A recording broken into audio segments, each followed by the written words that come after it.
The Council on Competitiveness bills itself as the only group of CEOs, university presidents, and labor leaders currently working to ensure U.S. prosperity. And the linchpin of this is tied to energy.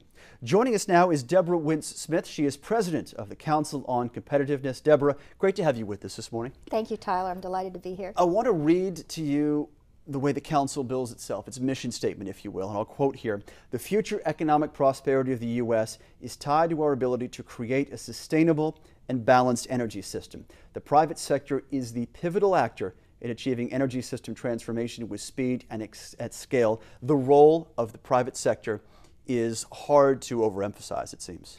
Well, you know, the private sector, of course, is the engine for jobs and for innovation in our country.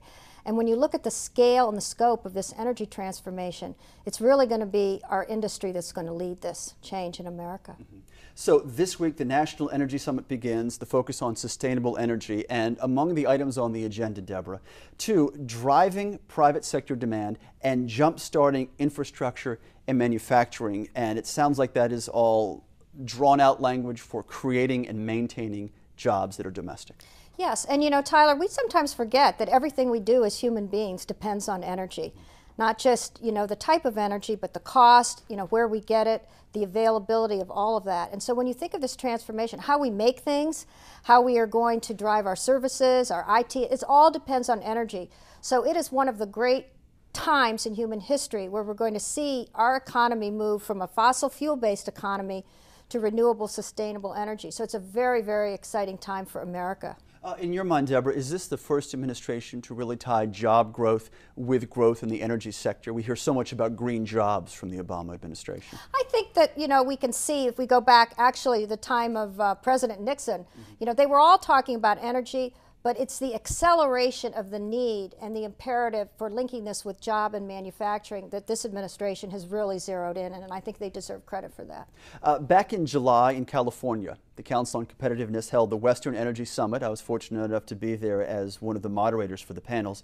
And one of the overarching themes here was the role of California as the innovation incubator. What makes California so special, and is that something that can be duplicated on a national scale to drive this innovation? Well, California is interesting for a couple of reasons. One, incredible universities and research infrastructure, but also, you know, a number of our great national laboratories, Lawrence Livermore Lab, NASA Ames, Jet Propulsion Lab. So a lot of the incubation for the new technologies and the new game-changing ways of using and developing energy are coming out of that. But then you link that to that whole Silicon Valley venture capital, startup, entrepreneurial culture that is unique in the world, and you really have a cauldron of creativity and a cauldron for real game-changing action.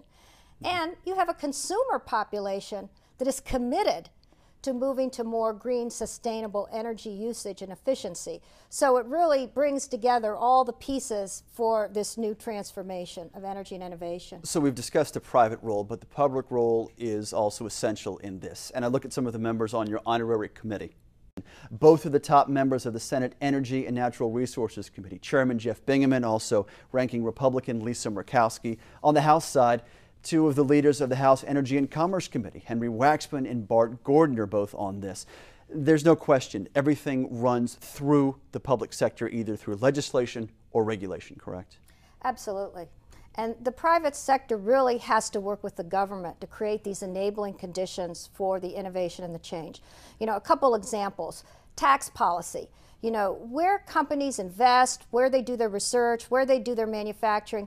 A lot of this depends on the mix of incentives and regulatory properties that drive this. The U.S., quite frankly, needs to do a better job on some of those overarching conditions, and that's where the public sector really needs to join our private sector to create those incentives and remove the barriers in tax, fiscal, and regulatory policy. Deborah, final question. Among the speakers you have on hand, Transportation Secretary Ray LaHood, also Energy Secretary Stephen Chu. How much difference does it make to private industry to have such a well-versed and enthusiastic advocate and scientist running the Department of Energy right now? Well, I think everybody's thrilled about the appointment of Secretary Chu. Not only is he a Nobel Prize scientist, but he's run a huge laboratory. I mean, he really knows what's at stake. He also knows, and he's an optimist, that this country has the smartest people, tremendous laboratories, universities, private sector, if we decide we are really going to be the place that figures out energy storage, that solves the battery challenges, deals with carbon capture and sequestration, we are going to be the innovation machine for this, but not just for our own citizens, but driving global growth. And we link this to the imperative for protecting our environment. So it's a fantastic time of opportunity and change for our country. Deborah Wince-Smith is president of the Council on Competitiveness. The National Energy Summit begins later this week here in Washington, D.C. Deborah, thanks for joining us this morning. Thank you, Tyler. And you can catch gavel-to-gavel coverage of the National Energy Summit through Clean Skies News and our website, cleanskies.com.